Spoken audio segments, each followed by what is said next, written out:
Hi, everybody, and welcome to another round of our webinar series. This is Dr. Sujaya Banerjee of the Learning and OD Roundtable, and I'm really excited to have you all register and now participate as part of our webinar series. We had one on ancient wisdom tradition yesterday, which was had a huge, overwhelming response with many people who joined in and benefited greatly from having attended that yesterday. I'm delighted to present another webinar in our series today, and this time we have Prithvi Shegil, who's going to be talking to you in just a bit. For those of you who have enrolled for a LNOD Roundtable, Learning and OD Roundtable learning event for the first time, I'm just going to take a couple of minutes to be able to tell you about the Learning and OD Roundtable, and I promise this is not going to be too long, only for you to know the forum that brings you these learning events to remain, to be able to remain on a steep learning curve, even as you work from home. So this is meant to be able to help you to work from home and also to learn from home. The Learning and OD Roundtable, it was created about 10 years ago. It's a not-for-profit. It was created to be able to help the community develop strategic learning capabilities and the capabilities to be able to drive change. So it's a personal transformation and organizational transformation forum. We were founded in 2010, which makes us 10 years old. We operate out of 5 cities: Mumbai, Delhi, Bangalore, Pune, and Hyderabad. We have a very interesting governing council that backs us, and you'll recognize many faces there because these are people who have contributed to this community very significantly for several years. Dr. Akhil Basrai, most of you would know of him. He's based out of Delhi and he runs Akhil Basrai Consulting. Adil Malia used to be the erstwhile president of the SR Group. Srinivas Venkatram, who's the founder of Illumine Labs. Rajesh Padmanabhan, who's currently the CHR of Wellspun. He used to be with Capgemini earlier. There's me. I'm the CEO of Capstone People Consulting. Manu Vadva, who works for Sony Entertainment. We've got Rajeshwar Upadhyay, who's the Dean of the Academy of Applied Emotional Intelligence, Rajesh Kamath of Chanakya Consulting, and Prince Augustine of the Mahindra Group. So this is the very august group of people who are the wind below our wings. Before we get down to the topic for today, let me try and tell you a bit about some of our forthcoming events or even our ongoing events. Our next research study, and we do lead research studies every year, our next research study is called The Best Diversity and Inclusion Practices of Asia. This is, we've invited entries in 13 categories. And if your organization is doing something outstanding in the space of diversity and inclusion, we invite you to participate. There are application blanks available off our website. Prudel and Tessin, who help register you for this webinar, can help you with these formats. We can also help you to be able to write out your entries. And especially with this downtime, I'm going to encourage all of you to be able to find the time to be able to participate and contribute your best practices so that the community can benefit from it. On the other side of this lockdown, we will announce the dates for the seminar where the best practices that are evaluated by a very outstanding international jury, will get not only opportunities to come in and share it live with the community, but to also win awards and accolades for the kind of work that they are doing to be able to build diverse and inclusive cultures. For those of you who are not yet members of the Learning and OD Roundtable, just to let you know, not only the webinar series, but we do a whole lot of work through our academies, both of the Learning and OD Roundtable and the Women Leadership Forum of Asia. So look up both of these, websites and figure out what it is that you believe you'd like to be able to enroll on. There is virtual content. We have resource centers, all of that for our paid members. So while a lot of these webinars and some of our masterclasses are available without registration fees at very, very nominal costs and huge discounts, members can access a whole lot of resources and a whole lot of very contemporary knowledge so that you can help build organizations of the future. I'm just going to share a bit of information about the membership with you. It's at a very, very nominal cost if you're an individual member. You don't need to pay anything more than 6,500. And during this period, we've got dual membership being offered at a very competitive rate. You can contact both Prudel or Tessin after this webinar, should you want a membership to both the LNOD Roundtable and the Women Leadership Forum of Asia, which is our inclusion forum. Corporate memberships are available on a rotating basis for any 10 employees at a very, very nominal rate here. And there also, you've got corporate memberships being offered for both the Learning and OD Roundtable and the Women Leadership Forum of Asia. I recommend strongly that you explore what those opportunities are and come in on board as a member of both the Learning and OD Roundtable and the Women Leadership Forum of Asia. I think with that, we're very excited to be able to introduce the speaker for today on transformational leadership in turbulent times. We couldn't think of anyone better than Prithvi to do this. But before I introduce Prithvi, some housekeeping for this session. If I may please request everyone to switch off their video. So if you can blank out your videos, mute your get your mute buttons on, which means you should have a red cross across it so that we have no noise coming in. We're expecting over 200 people on this webinar. So that's going to be a lot of noise if you have your mics on. So only unmute yourself when, if at all you ever need to speak at the end of this session. So for now, everyone please mute and also block off your videos so that, we focus on Prithvi's deck and everything that Prithvi has to say at this point in time. This session will run for about 40 minutes, at the end of which, even during the session, feel free to put out your comments, your ideas, your insights, your questions. We're very excited to be able to call those out and to be able to get Prithvi to respond to some of the more interesting questions that really come up. So Prithvi will speak for about 40 or 45 minutes, post which we'll try and call out for the benefit of the entire community some of the questions which we'll get Prithvi to answer. We want this to be as interactive as we can be on a virtual format. So please feel free to be able to use the chat option meaningfully to be able to continue interacting with us. I think with that, ladies and gentlemen, very excited to present to you transformational leadership in turbulent times. And what can be described as more turbulent than what it is that we're all experiencing across the world at this time. Prithvi and I was connecting for a few moments just before we started this webinar, and I was saying that for everyone who's scratching their heads wondering which VUCA world, I'm seeing the same boss, I'm seeing the same organization, I see the same office, I see the same desk, so this seems very business as usual. I think this pandemic is here to be able to act as a wake-up call, to be able to get every single person, no matter where they are, anywhere in the world, to be able to wake up to the realities of our times. And really the big question that looms large is how well we want to use these adverse times. So I'm going to, with that, hand over to Prithvi, only after telling you a bit about him. Prithvi is a founder, advisor, investor, researcher, ideapreneur.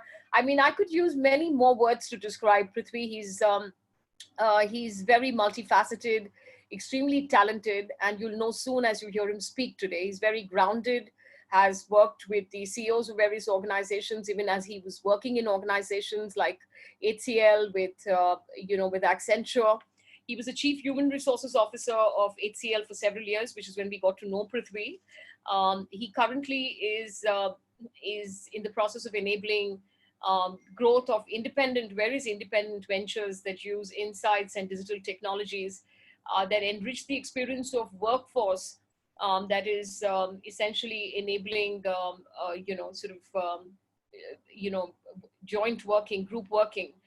He's currently building smartened spaces, making high density creations for his clients with their digital platforms, which are built for real estate and for the co-working industry. He's the founder of KPI Soft, which offers client research, applied design, and he's developed and co-created a distinctive experience of practices to recruit, to learn, to perform, to manage careers, applying artificial intelligence technologies and also behavioral insights. Prithvi served as the steward for creating intrapreneurial cultures, seeding, nurturing, harvesting, grassroots innovation. And like I said, he's working with boards and with senior leaderships for many years in his career, and he continues doing that as the founder of KPI Soft. But more about that later. We'll have Prithvi at this point of time talk to us about transformational leadership. He's right at the heart of change, and we're all at the heart of turbulence. And I'm interested to be able to hear Prithvi's insights on this, like most of you who are already on this call. So over to you, Prithvi.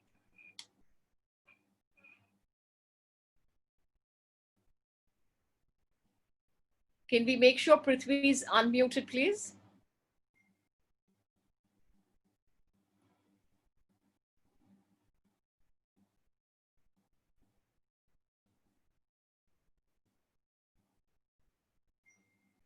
Okay, thank you very much.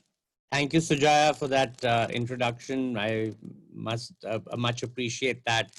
Uh, Very humbling. I think you say much more than I deserve. But what a time to connect. And I appreciate all the people who have taken time out from their day at work, at home, to join. And I look forward to exchange some notes with you all. I'm going to share my slides as we speak. Uh, and it was interesting to me on the topic. We used to talk about leadership must walk around and engage with people and meet people, and how things have changed in a matter of 4 to 6 weeks. It's the power of nature, the power of fate, or whatever, however you're looking at this, of bad habits, behaviors, which have sort of put us in to look in the mirror and really rethink everything that we thought was gospel truth earlier. Um, we are faced with a huge cliff ahead of us, and I think it's interesting that people who will succeed, and one of the things that I've been saying, this for some time, that the people who will get across this mountain, which seems very big for us at the moment, are possibly who will look at leadership not as a noun but as a verb. I think we have, each one of us in our various positions in a place of work, in our positions in families, position in society, position in our community. I think we'll all need to do things differently if we have to sort of cross the chasm that is ahead of us for many. I think some countries are sort of further ahead, some organizations are further ahead, some individuals are further ahead doing what they need to do to survive and thrive in this current environment. And some possibly are figuring out how to do so. Um, so I'm going to try and share some perspectives about what we have seen. As I say, as Sujaya spoke about what we've seen in the past, I think that's really been a dress rehearsal for where we are today. And the actual performance or the actual behaviors needed will be much more challenging than possibly what we thought was a volatile, uncertain, ambiguous, complex world in the past, of the past. I think we are faced today where people are themselves questioning, as well as looking at their groups or teams that they are working with, are trying to understand what is happening. Every day is a new decision to be made. Every day is a new is for us to relook at our strategy. And I work with a variety of companies currently, and I have basically moved to a model saying that where we used to say that companies' 5-year plans are no use. We should look at 3-year plans. Then we moved in some industries saying we need, it's unfortunate that people look quarter to quarter. The reality is, to survive today, we need to look at things a week at a time, a day at a time, keeping in mind why we are here and the purpose we are here for. But more about that later. I think people are looking for meaning in their work. I think the first thing that leadership needs to do, and I think all of you who've joined, the reason you've possibly joined is because you understand that, is that, we need to safeguard lives, we need to safeguard livelihoods, and that becomes our possibly our primary mandate. My father was a general in the army, so I sort of relate to this much better now than I did possibly in all my growing up, um, as to what safeguarding lives really means. A lot of people have called this a war, and I think a leader in a war is not just the person sitting at the back directing, but is possibly every individual who's out there on the field. We need to look at what scenarios we're going to face. I think the questions around how deep, how long, how the recovery will be is very, very unclear. There are lots of experts saying a lot of things, some a little smarter than others, and we need to be able to sieve through, who has more insight, who makes more sense. I think there's a lot of impact on our clients and our investors, other than our employees as well. And I think, though that has implications for us And final in a whole question. different manner. So there are five things that I believe leadership needs to do, and I'll talk a little bit about this. I think the first thing is, of course, to resolve immediate challenges, and the fact that we are all here today on a webinar, I assume many of you have done that and have sort of re-established some ways of working for the groups that you work with or for yourselves. Um, I think there is a needs to be we need to dig deep to look for the resilience. There are lots of pivots, cuts, and what I call, the word I really liked, I heard somewhere, was lifeboat choices. Because there are some, like any difficult time, there will be decisions to be made as to who goes in the first lifeboat, who goes down with the ship. And I think those are hard choices to make when we cannot run away, that they will have to be made. I think one of the way to energize the environment and the organization that we work with is really to relook at how the enterprise will return to scale in the new normal, because I don't think the world will ever be the same again as we have known it in the past. I think there's still people who, a small minority maybe now, who are probably more conservative or who are laggards, but the most pragmatists are realizing and that, the world will never be the same. Things are here to, unless there's a fundamental change in how we operate, with needing new ideas, needing different decisions, we will not be competitive in the future. So the need to reform becomes very important. But all this sounds, easy to say on a slide. So let me dig in a little bit over the next half hour or so as to, what are some of the things possibly we should reflect on more as we think about how to prepare ourselves to do this.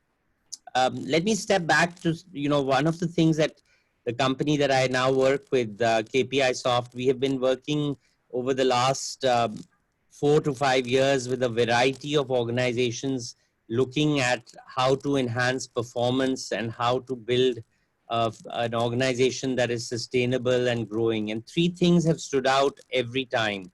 Um, the one is that, these enterprises who are prepared for the future have leaders who engage people with purpose, and there is a clarity around what that purpose is for that group of people. The second, I think, is really their ability to make evidence-based decisions, and to look for authentic insight and information, to really look at data-based decision making. And anyone who has invested in that has ahead of the curve is now possibly a little ahead of reforming how they will return to scale. The last is really leaders who are committed to enabling personal growth. While we can all say organizations or groups exist to grow, at the end of the day, we all recognize that every organization and group is made of individuals. And I think there is a critical need to be committed to enabling personal growth by demonstrating it, like many of you have done by joining this call, and investing your time productively, but also for people that we interact and work with. And I think these are the three things that we have seen clearly make a big difference. The questions that are facing us are different. I keep saying that at all times the one radio station that never goes off is WIIFM. What's in it for me? And I think at this point of time, the songs that are being played and the questions that we are hearing in our own minds need to really uh, be thought through and in a much more possibly committed fashion than we have in the past. I think we've always struggled with how do we communicate effectively, how do we collaborate. People have always wondered, how what I'm doing, does it really matter in the bigger picture? How do I make sure that my manager recognizes me? These are all questions that have always remained. But I think in the current reality, uh, both in terms of what the world will look like in the future, as well as in the way the work is being done, I think these questions take a very different tone. And I think it's very important that we answer these questions again and don't go back to looking at old templates. One of the issues that I worry about is that we keep falling into what I think they call the competency trap. That what has got me, the skills that have brought me till here, if I just keep applying them in a better way or a more committed fashion, this problem will also go away. I think it's very important to figure out how much of that is true and how much of that us really we really need to bring fresh thinking to the table as we sort of chart ways in the turbulence that is facing us ahead. So what impact does, if you do this, if you sort of do some of the things that I've touched upon so far, what impact does that have? What impact does leadership really have? I think we need to really look at tapping into possibly untapped reserves of passion that people have about being successful, of being, of applying their skills to survive currently. I think that everybody who has been committed to a group has a passion that, we will get through this period of time. And I think leadership has a role to sort of really discover and sort of reach out to that depth of passion to sort of build the energy for people as we sort of move forward.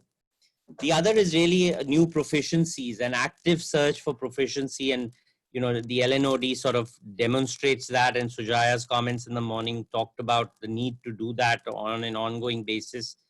Uh, the thing that KPI Soft believes is that, even in this time, there is a conscious choice to perform. It is very easy in this period of time to sort of get distracted with either worrying about what the future will be like or worrying about things that, possibly we have limited control over. But I think every person needs to be encouraged to make a conscious choice to continue to perform and meet their deliverables or meet their goals that they have set, uh, because they are still part of a group or an organization, or as individuals, just as being a true professional, and make a commitment to be, as productive as they can.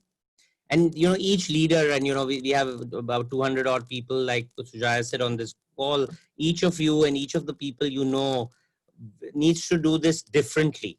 Just because I describe it in one way does not mean that that is the right way.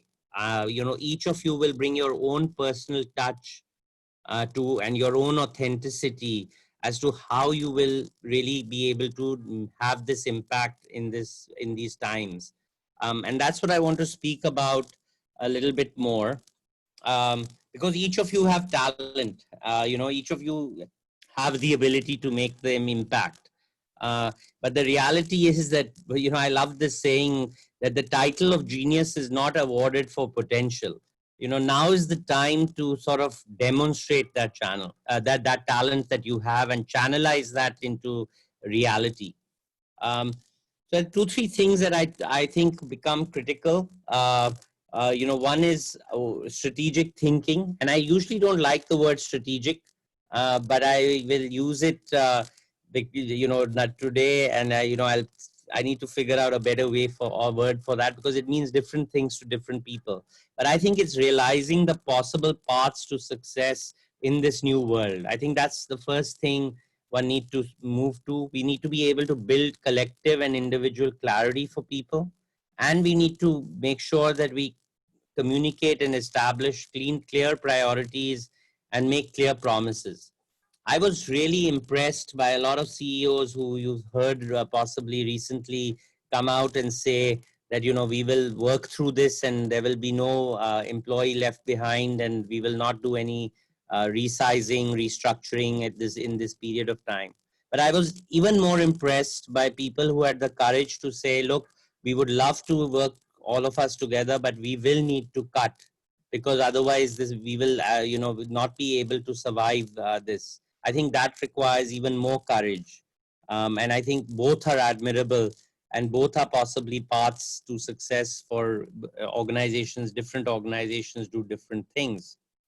Um, Most of the companies that I'm working with right now, the conversation has shifted to saying that it's going to be a year of two halves.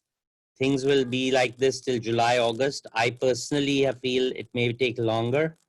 But let's be optimistic and say if things do turn for the better in a couple of months, uh, can we in half the time with half the effort and half the cost, and I also think with twice the fun, possibly still realize what our priorities are, um, and how are we going to accomplish that? Maybe not, our priorities need to change first of all, but once those change, given the time that is left for this year to be not to be a complete washout, what can we do? What are the possibilities that we have? Um, One of the things I worry about is that at this point of time, the importance of ensuring that beliefs, intentions, priorities, and promises and action need to be all aligned. Because if any of them are not aligned, if your priority, if your belief is that we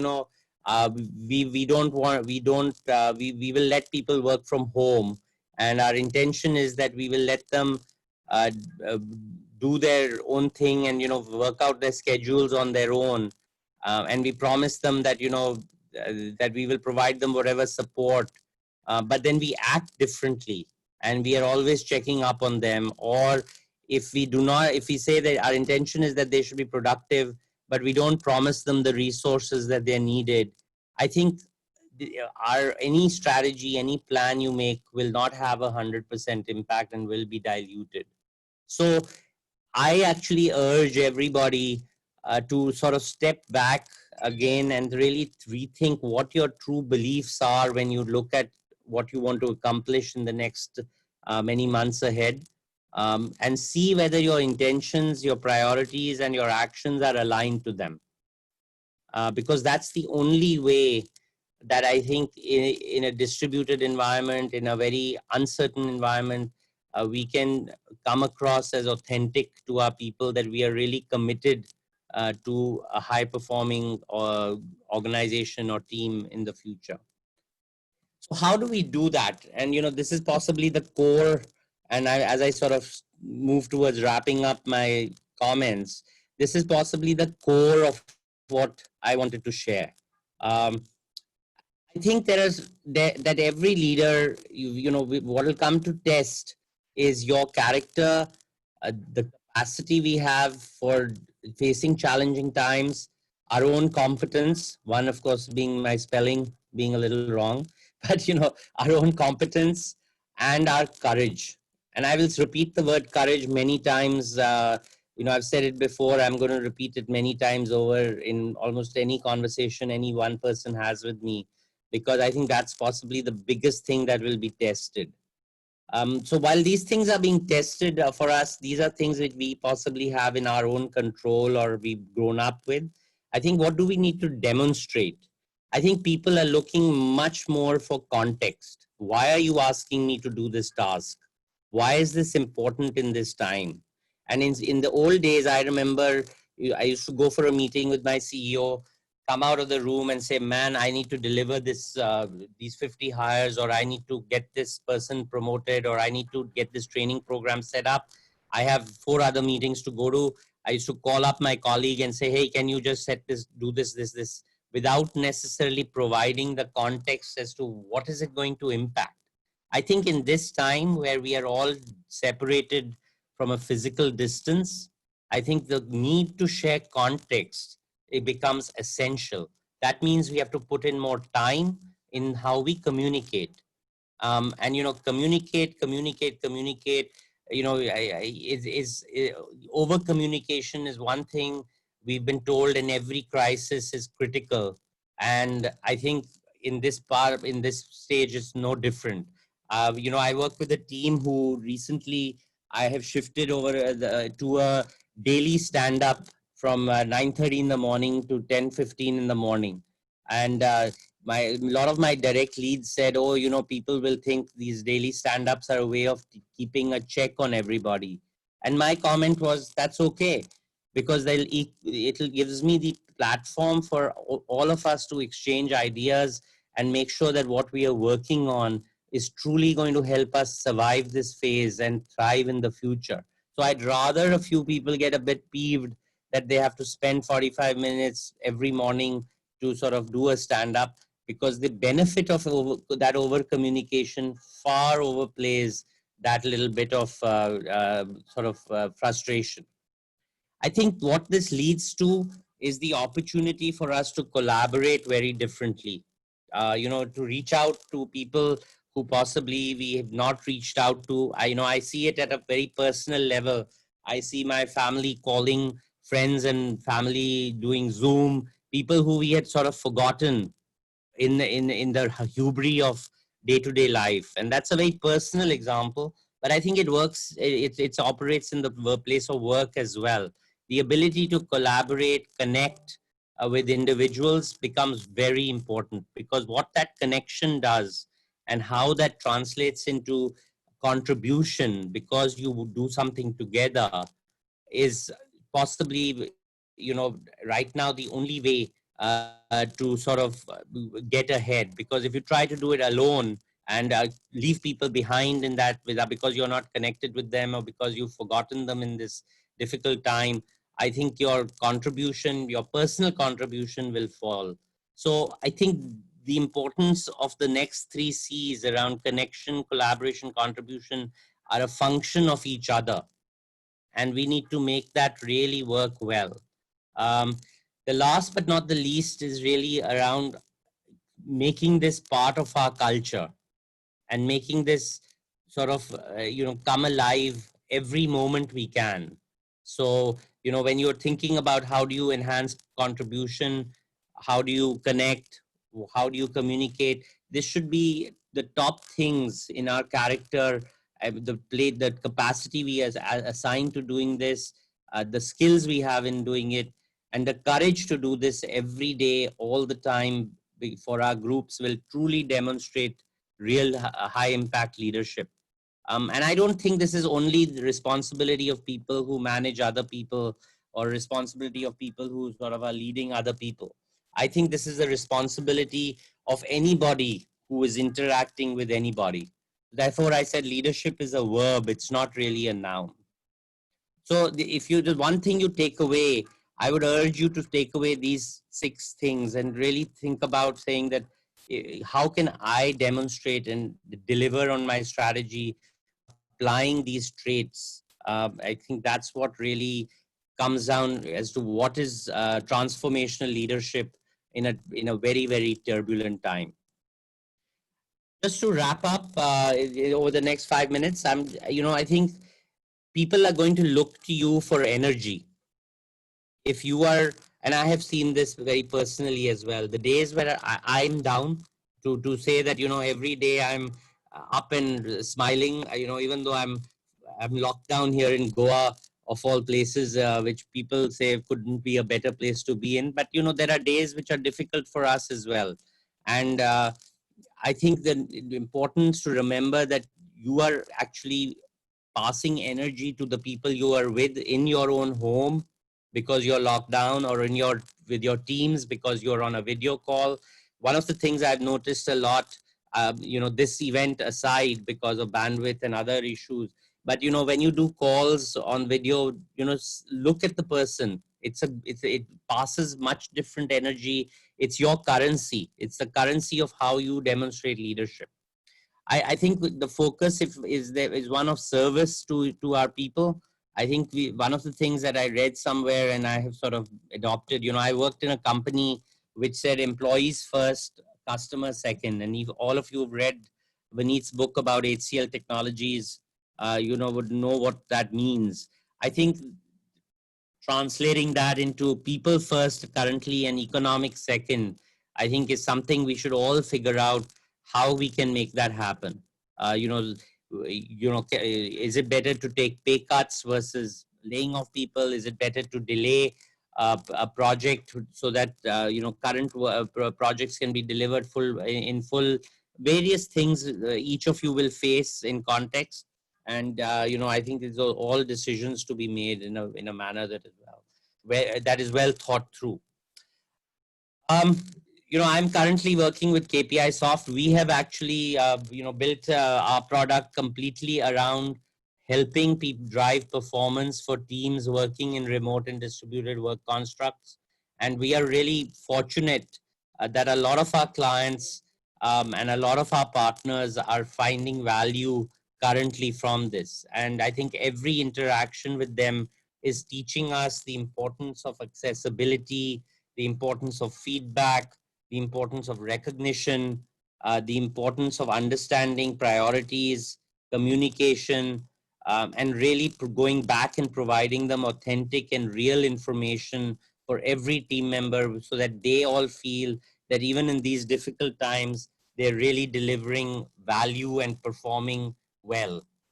Because the impact of strong performance on the mental state of mind in these difficult times becomes even more connected, because if they're seen as contributing actively, they're seen as possibly working their way through a very, very turbulent time in their lives. I'm going to stop there. I know we will open up for questions or comments. I see a lot on the chat. Maybe there are some which I should try and see if I can open that out. Otherwise I'll ask Sunit to help me, point me to things that you may have said. But I'll just leave you with some final thoughts that you know after this session at 5 o'clock, when we wrap up or so, don't get up immediately and do something else. Write a small vision statement of how you think the future will look. uh, a key phrase that will help you sort of work through these difficult times, because you know something that sort of uh, keeps you strong, keeps you energetic. It is an appeal to your character, your competence to sort of deliver much more than possibly you even thought it could. uh, I use the words I say equals to I do. And at this point of time, I have said that if I can say the right things and then I can actually go deliver them, I think that is will drive me to sort of work through this period of time in a much more committed fashion than possibly in any other time. um, on that note, I shall sort of stop and hand over back to Sujaya and Suneet. And, thank you all for listening. I hope I sort of tickled some thoughts in your minds. And, I look forward to you sharing back with me on your reactions or thoughts. I'm very available and accessible on LinkedIn currently. So please feel free to drop me a note. And I look forward to connecting with all of you and continuing this dialogue. Thank you all.